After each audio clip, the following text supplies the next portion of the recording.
entonces, Proverbio 31:10 dice, mujer virtuosa, y hace una pregunta, ¿quién la hallará? Quiero referirme no solamente a la mujer que da a luz un hijo en el quirófano, en el parto, porque eso es un momento nada más, pero el testimonio de una verdadera mamá traspasa solamente el hecho de ese momento de dar a luz, sino que es el ejemplo a seguir de ahí en adelante, donde todas las noches uno tiene que levantarse. Cuanto antes dormía 8 horas seguidas, ahora resulta que si duerme 3 seguidas, mucho. Los gritos de un hijo hambriento te llaman, una hija, y la madre se levanta. Y es bueno todo este tipo de cosas que van sucediendo, donde uno le demuestra el cariño y su amor a sus hijos para dejar un legado. Fíjense que yo me vine para acá cuando tenía 28 años, me vine con Estela ya casado, con Jonathan de chiquitito, y yo me despegué por causa de la distancia donde residíamos con mi mamá, pero yo siempre los recuerdo, me quedó grabada su imagen y las cosas que acontecieron con ella. Dios estaba con ella como poderoso gigante, una mujer de Dios. Y yo sé que ella oraba por mí y por lo que Dios me iba a dar. Ella no fue una mujer graduada de universidad, pero era sumamente sabia en los consejos que daba y lo que decía. Hay cosas que vienen de un tacto natural por esa comunión que tú tienes con Dios, al margen de lo que te enseñan en la universidad, que puede ser muy bueno para servirte en las cosas de acá, de la vida, pero para las cosas en la relación con Dios, la relación con tus hijos, la Biblia es fundamental. Acá hace una pregunta, mujer virtuosa, ¿quién la hallará? Entonces da algunas pautas de lo que es una mujer virtuosa. Dice, porque su estima sobrepasa largamente a la de las piedras preciosas. El corazón de su marido está en ella confiado y no carecerá de ganancia. Le da a ella bien y no mal todos los días de su vida. Entonces habla de trabajo, busca lana, lino, con voluntad trabaja con sus manos, es como nave de mercader, trae su pan de lejos y se levanta aún de noche y da comida a su familia. Y raciona a sus criadas y considera la heredad y la compra. Planta viña del fruto de sus manos, ciñe de fuerza sus lomos y esfuerza su trabajo. Sus brazos, ve que van bien sus negocios. Me gusta esta parte, donde la mujer virtuosa ve que van bien sus negocios. ¿Sí? Levante la mano, diga, mujer, me va a ir bien. Si usted hace lo que Dios dice que debe ser, tú vas a prosperar. Dice, su lámpara no se apaga de noche y aplica su mano al uso y sus manos a la rueca. Alarga su mano al pobre, extiende su mano al menesteroso. No tiene temor de la nieve por su familia, porque toda su familia está vestida de ropas dobles. Ella se hace tapices de lino fino y púrpura, es su vestido. Su marido es conocido en las puertas cuando se sienta con los ancianos de la tierra. En las puertas de las ciudades se reunía el consejo, como por ejemplo de los concejales y alcaldes, en el caso nuestro, Jayalía, donde se reúnen a tomar las determinaciones para la ciudad. En aquel tiempo eran las puertas de la ciudad. Las puertas son muy importantes. Ahora fíjese lo que dice, su marido es conocido en las puertas. ¿Cómo una mujer va a ayudar a su marido para que se desarrolle? Cuando los dos aman a Dios, cuando los dos honran a Dios, eso se ve una fuerza de bendición para los hijos. De lo contrario, tiene que esforzarse más uno de los cónyuges porque no está el otro, para apoyar, alentar, fortalecer. Cuando uno es creyente y otro no es creyente, es ignorar la bendición que viene de parte de Dios por ser fiel. Y dice la palabra de Dios, cuando se sienta con los ancianos de la tierra, dice de la mujer, hace telas y vende, mire, comercia, da cintas al mercader, fuerza y honor su vestidura. Mire qué lindo, el 25, se ríe de lo porvenir, ¿Alguien puede dar una carcajada? Digo, me estoy riendo del diablo, de todas las locas cosas que presenta. Sé que voy a prosperar. Levante su mano, mujer, y diga, sé que me va a ir bien. Se ríe de lo porvenir. Abre su boca con sabiduría. La ley de clemencia está en su lengua. Considera los caminos de su casa y no come el pan de balde. Se levantan sus hijos y la llaman. Esa es la palabra que usó el ángel para hablar a María. Bienaventurada tú entre las mujeres. Y su marido también la alaba.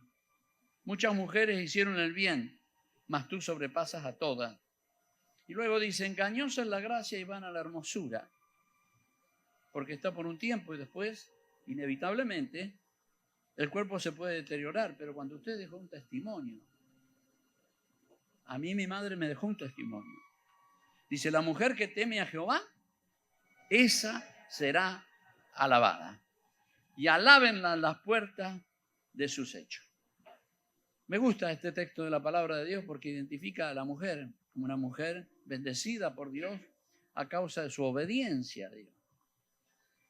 Me gustaría que al salir de aquí en esta mañana, tanto hombres como mujeres, salgamos con la determinación de dejar un ejemplo a nuestros hijos y poder amarlos y a la vez también que ellos se sientan orgullosos del papá y la mamá que tienen. Muy importante. Yo me siento orgulloso hoy a través del tiempo y sé que Dios la tiene en su gloria, que un día me voy a encontrar con ella. Y me acuerdo las cosas que pasaron, algunas de las cosas que pasaron. Mi mamá era una profeta de Dios. Un día el hijo del pastor tenía 2 hijas y un varón. El varón siempre estaba descarriado. Y las chicas bien firmes en la alabanza, en todo lo que era la obra de la iglesia. Un día el varón desapareció. Y todos veíamos al pastor muy preocupado. Era un hombre grande, ya tendría como 30 años o algo así. Entonces Dios le habló a mi madre en profecía. Le dijo que vaya a la ciudad de Tandil, 700 kilómetros de Buenos Aires. En tal y tal kilómetro, una gasolinera que había ahí al costado de la ruta, ahí estaba el hijo escondido. ¡Wow! Tremendo. Me acuerdo que había sonado en aquel tiempo de que un hombre, cantante de aquel tiempo, de Puerto Rico, visitaba a nuestro país para cantar. Y este hombre siempre venía con un anillo que todos hablaban de ese anillo porque era puro diamante y costaba muchísimo. Al salir de un concierto, lo emboscaron y le robaron. Le robaron el anillo, venían por eso. Justo el hijo del pastor desapareció esos días. Cuando recibió esta profecía, le dio mi mamá, el pastor fue hasta ese lugar. Ahí estaba la gasolinera, como había dicho, en ese kilómetro. Fue ahí y encerrado en un cuarto estaba el hijo del pastor. Imagínense lo que representó para el pastor encontrar a su hijo. Y él fue uno de los que había robado el anillo de este hombre. Bueno, fue una conmoción y todo, pero también se vio la mano de Dios, que Dios no abandonó al pastor, que le dijo en su preocupación dónde estaba el hijo. Y la que fue usada fue mi mamá. Antes de venir yo para acá, ella me dio una profecía en la iglesia donde nos congregamos. La profecía decía cosas que eran muy grandes para mí, para lo que vivía en ese tiempo. Y me hablaba de radio, de televisión, me hablaba en la profecía que iba a visitar otros países, que Dios me iba a usar de una manera poderosa.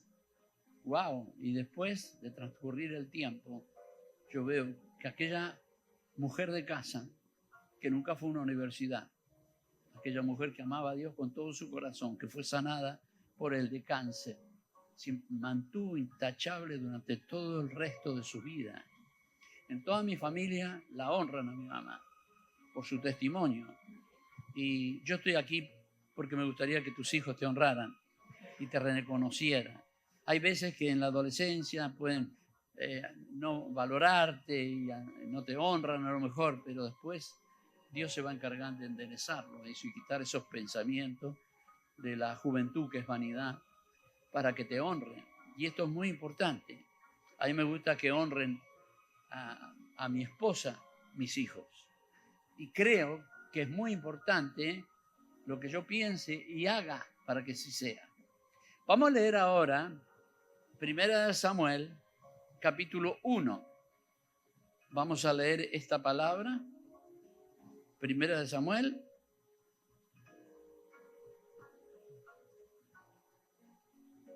Bendito Dios. Si me pueden dar el texto, 1 Samuel. Capítulo 1, verso 1. Esta mujer es un ejemplo en un tiempo de la historia en que la humanidad y las cosas que hacían eran muy distintas al tiempo que estamos viviendo hoy.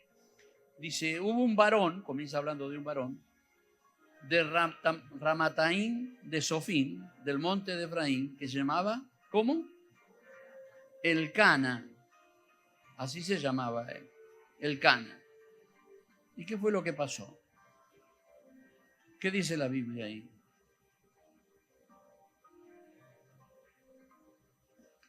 Dice la Biblia, tenía él 2 mujeres. En aquel tiempo tenía distintas mujeres.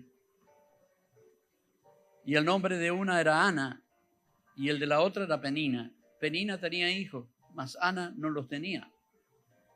Imagínense la competencia de vivir en una casa donde usted veía cómo la rival suya, que estaba casada con el mismo hombre, le daba hijos e iban creciendo.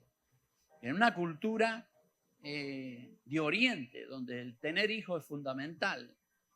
Y yo quiero que usted sepa esto porque era fundamental, porque nosotros evangelizamos para que la gente se convierta, pero en aquel tiempo la gente no se convertía. Si nacías judío, eras pueblo de Dios, y si no, no. El dar hijos varón quiere decir que el pueblo de Dios iba a crecer porque iba a tener mujeres, iba a casar, iba a dar a luz hijos. El no tenerlo era considerado entre el pueblo como que la mujer pudiera ser que tuviera pecados ocultos o que el favor de Dios no estaba con ella. Así que bueno, aquí Penina le hacía la vida imposible a esta mujer, a Ana. Y todos los años aquel varón, fíjese obrar el varón ahora, todos los años aquel varón subía de su ciudad para adorar y para ofrecer sacrificios a Jehová de los ejércitos en Silo, donde estaban 2 hijos de Elí, Ofni y Fine, eran sacerdotes de Jehová. Y cuando llegaba el día del Cana ofrecía sacrificio, mire lo que hacía el hombre. Daba a Penina a su mujer para que ofreciera holocausto. Y dice también, y a todos sus hijos y a todas sus hijas, a cada uno este hombre le daba una parte para que honraran a Dios. Esto es muy importante. El padre se preocupaba que no llegaran los hijos con las manos vacías, sino que les daba. Usted tiene que aprender de estas cosas y que los niños suyos, cuando reciben algo, empiecen a diezmar y también a ofrendar, a separar lo que le pertenece a Dios. Pero a Ana daba una parte escogida porque amaba a Ana y aunque Jehová no le había podido conceder tener hijos. Es decir, le daba más a Ana porque este hombre sabía que si más le daba a Dios, más Dios la iba a bendecir. Había sabiduría, y si su rival la irritaba, enojándola y entristeciéndola, porque Jehová no le había concedido tener hijos. Y así hacía cada año. Cuando subía a la casa de Jehová, esta mujer la irritaba. Si usted se va a dar cuenta, el diablo opera para cuando tengas un tiempo de alegría y de gozo, él viene a querer amargarte. Y hay que tener sabiduría para reprenderlo en el nombre de Jesús y no prestarle atención a las cosas que él hace. Y si así hacía cada año cuando subía a la casa de Jehová y la irritaba así, por lo cual Ana, ¿qué hacía? ¿Cómo se llamaba el seminario de ayer?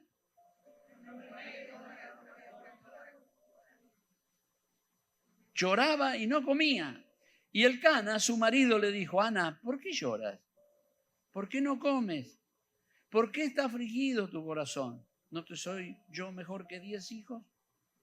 Y se levantó Ana después que hubo comido y bebido en Silo, y mientras el sacerdote Elí estaba sentado en una silla junto a un pilar del templo de Jehová, mire esto, ella con amargura de alma, ¿qué hizo? No lloró solamente, oró. La oración puede cambiar las cosas, el llanto no. ¿Sí? El diablo te quiere hacer llorar para que vives amargado. Y Cristo vino a darnos una vida y vida en abundancia. Entonces, la conexión que tenemos con Dios, nuestro cuerpo y nuestra vida, nuestra alma se alegra. Dice la Biblia, ella con amargura de alma oró a Jehová y lloró abundantemente. Tenía un lugar donde ir cuando había un problema. Era con Dios, buscar la presencia de Dios. Hizo un voto. El hombre hacía voto y esta mujer también hacía voto. Y dice, hizo voto diciendo, si Jehová de los ejércitos, si te dignares a mirar a la aflicción de tu siervo y te acordares de mí y no te olvidares de tu sierva, sino que dieres a tu sierva un hijo varón, ¿qué dijo? Yo lo dedicaré a Jehová todos los días de su vida. Y le pidió un varón, no lo que tú quieras, no, quería un varón que sirviera en el templo. En aquel tiempo las mujeres estaban muy limitadas a lo que podían hacer. Hoy es distinto. Yo lo dedicaré a Jehová. Mientras ella oraba largamente delante de Jehová, el sacerdote Elí estaba observando la boca de ella. Pero Ana no hablaba en su corazón y solamente se movían sus labios y su voz no se oía. Y Elí la tuvo ¿por qué? Por borracha. Imagínense que usted va desesperada a buscar en una situación así la ayuda de Dios y encima el sacerdote la llama borracha. Él le dijo, digiere tu vino, ¿hasta cuándo estarás ebria? Y Ana le respondió diciendo, no, Señor mío, yo soy una mujer atribulada de espíritu. No he bebido vino ni sidra, sino que he derramado mi alma delante de Jehová. Mire, tenemos que llegar a ese punto cuando hay situaciones con los hijos. Llegar al punto a derramar nuestra alma delante de Jehová. Ella tenía un lugar donde ir a pedir socorro. Y dijo, a causa de la magnitud de mi congoja y de mi aflicción, he hablado hasta ahora. Elí, el sacerdote, entonces respondió y dijo, ve y en paz, y el Dios de Israel te otorgue la petición que le has hecho. Y ella dijo, halle tu sierva gracia delante de tus ojos. Y se fue la mujer por su camino. Y mire, lo que pasa cuando usted sabe que su oración ha sido oída por Dios. Dijo, comió y no estuvo. Ya no me importa lo que me diga mi rival, la ofensa que me haga. Yo sé al Dios que sirvo y he orado a Él. Aplaudo al Señor.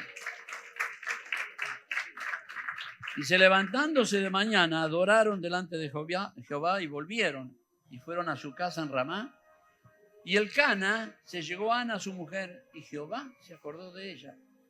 Y al cumplirse el tiempo, 9 meses, después de haber concebido Ana, dio a luz un hijo y le puso por nombre, que quiere decir, Dios me ha oído. Ese es el nombre de Samuel. ¿Cuántas mujeres de las que están acá creen que Dios les oye? ¿Cuántos varones de los que están aquí creen que Dios oye sus peticiones? Después subió el varón Elcana, que estaba, ahí empieza la enseñanza de esto, cómo era el marido, el hombre. Siempre que va a haber una persona que es usada poderosamente por Dios, en la mayoría de los casos, los padres tuvieron mucho que ver con el testimonio y la enseñanza. Lo único que vemos es de David, que él mismo dijo, escribiendo en los Salmos, aunque en maldad ha sido formado. Es decir, que no hubo un testimonio. Algunos dicen que fue una relación adúltera con una mujer y nació David.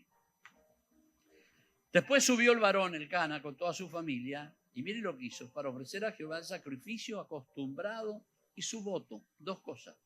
Sacrificaba a Dios ofrendas y también hacía votos, pagaba sus votos. Pero Ana no subió, sino dijo a su marido, yo no subiré hasta que el niño sea destetado, o sea, hasta que no le dé más el pecho, para que lo lleve y sea presentado delante de Jehová y se quede allá para siempre. Wow. Una mujer que deseaba tanto un hijo, ahora se desprende de ella en su oración. Se lo voy a llevar para que sea Dios, para siempre. Usted tiene que tener esa actitud como padre si quiere que tus hijos sean usados. De guiarlos, porque hay mucha seducción en la parte del mundo para que tus hijos no se desarrollen. Que se desarrollen de cómo hacer dinero o cómo hacer cosas, un oficio, una profesión, pero no servir a Dios. Pero para servir a Dios es importante esto. Elcana, su marido le respondió, haz lo que bien te parezca, quédate hasta que lo destete, solamente que cumpla Jehová su palabra. Y se quedó la mujer y crió a su hijo, así dice la Biblia, hasta que lo destetó. Y después que lo hubo hecho, lo llevó consigo. Fíjense la actitud de la madre ahora. El padre daba sacrificio y daba voto. La madre lo llevó una vez que ya no le dio el pecho y dice, con 3 becerros, una efa de harina, una vasija de vino, y lo trajo a Jehová, a la casa de Jehová en Silo, y el niño era pequeño. Que podemos ver que no solamente le daba lo que anhelaba tanto, que era el hijo, sino que también le llevó ofrendas a Dios. Me habla a mí de un matrimonio dador, que honraba a Dios. Y en medio de ese ambiente de honra creció Samuel, hasta que en aquel tiempo le daban el pecho hasta los 4 o 5 años. Imagínense el sacerdote que recordaba que esta mujer un día fue y pidió un hijo, ahora lo traía. Y le dijo, mirá, aquel día que creíste que estaba borracha, yo era la mujer que pidió por un hijo, mira, acá está. Ahora yo se lo dedico a Jehová. El sacerdote podría haber dicho, ¿y ahora qué hago con este niño yo? Pero se quedó ahí. Y usted sabe que la actitud de los padres era muy importante. El templo estaba dividido en el atrio, estaba después el lugar santo y el lugar santísimo. En el atrio se reunía todo el pueblo, los sacerdotes trabajaban en la parte del lugar santo. Lugar santísimo solamente el sumo sacerdote, una vez al año, podía entrar. Pues si entraba otro, quedaba fulminado. Ahí estaba la chequina, que era una llama azul, de la presencia constante de Dios en medio del pueblo de Israel. ¿Sabe lo que hizo Samuel? 4, 5, 6 años. Fue hasta la puerta del lugar santísimo y atravesó aquel velo que separaba el lugar santo del lugar santísimo para dormir ahí. Decidió dormir donde estaba la presencia de Dios. Estamos en un tiempo de mucho pecado en el mundo. Pero mire, en aquel tiempo también había pecado. Los que más pecaban eran los hijos del sacerdote. Y Dios vio a Samuel que cuando los que tenían que dar un ejemplo no lo daban, y el pecado había contaminado la iglesia, y había oscuridad en la iglesia, y el sacerdote no los corregía a sus hijos, aunque sabía que hacían las cosas malas, y Dios se enojó con el sacerdote por esta causa. Sin embargo, Dios vio a uno que a pesar que afuera había todas esas cosas, en vez de acercarse a las fiestas del mundo, quiso estar donde estaba la presencia de Dios. Si tú quieres ser usado por Dios, tienes que anhelar la presencia de Dios. Si tú amas a Dios, tienes que guiar a tus hijos para que ellos amen la presencia. Y ahí sacando a un costado a través del consejo, la paciencia y el amor, porque hay cosas que no se pueden a golpes, sino que es a través de una mujer o un hombre puro para Dios. Esos consejos van a poder más que lo que el mundo puede. Y un día estaba Samuel ahí y ocurre lo que la mamá anhelaba. La mamá hacía un trabajo excelente. Todos los años le llevaba una túnica que usaban solamente los sacerdotes. Pero Dios había dicho que solamente iban a ser sacerdotes los de la línea de descendencia de Aarón, que fue el primer sacerdote. Y Samuel no lo era. Es decir, que esta mujer, en su anhelo y en su amor de entregarlo a Dios, pensó que Dios pudiera ser una excepción. ¿Qué le parece? Y eso cambió el corazón de Dios.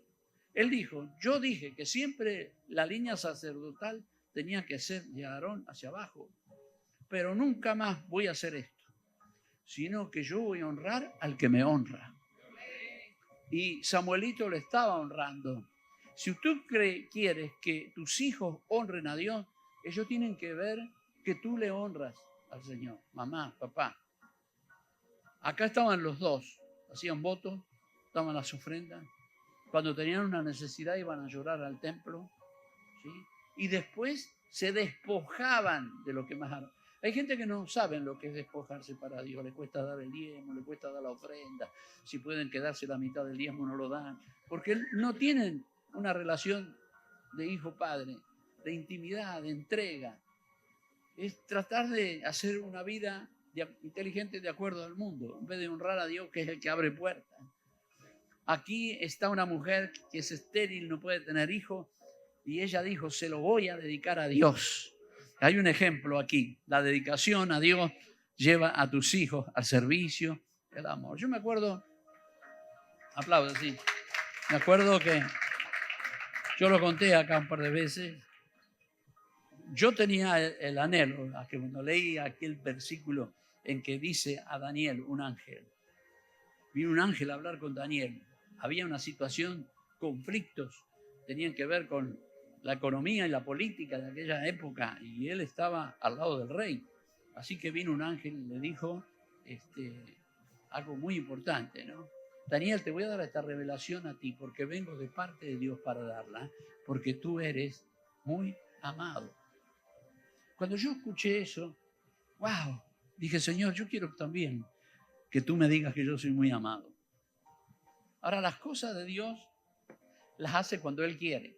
A veces nosotros queremos forzarlo, porque pasé años así y decía, bueno, el ángel de Dios va a venir. Si no viene esta mañana, no vino, pensé que iba a venir, va a venir esta noche. Y al otro día pasaba igual y no venía. Y un día me agarró un dolor, llevaba ya más de 3 años con esto, un dolor de cabeza terrible. Y yo dije, no, voy a ayunar, me va a sanar Dios. ¿Sí? Importante. Me puse ahí otras veces que tomaba a lo mejor un geniol o algo, pero ahora no. Dije, no, Dios me va a sanar, quiero que la gloria sea para él. La cabeza parecía que se me rompía y en ayuna peor, porque ayuné. Y al tercer día estaba con ese dolor de cabeza tan fuerte en mi cama y de pronto siento que una mano pasa así sobre mi cabeza, de adelante hacia atrás y desapareció todo el dolor instantáneo. Usted sabe cuando tiene varios días de dolor de cabeza, si usted lo ha vivido, le duelen hasta el fondo los ojos, pero no, instantáneo, se me fue todo. Me quedé sorprendido. Ahí mismo abre la puerta de mi habitación mi mamá. Me mira así, estaba oscuro, y yo vi una luz que había del lado de atrás y alumbraba su cabeza canosa. Y ella me dijo, Oscar, fuiste libre ahora, ¿verdad? Dije, sí, ¿cómo sabes? Dice, un ángel vino a mi puerta. Me dijo, tu hijo ha sido liberado ahora mismo.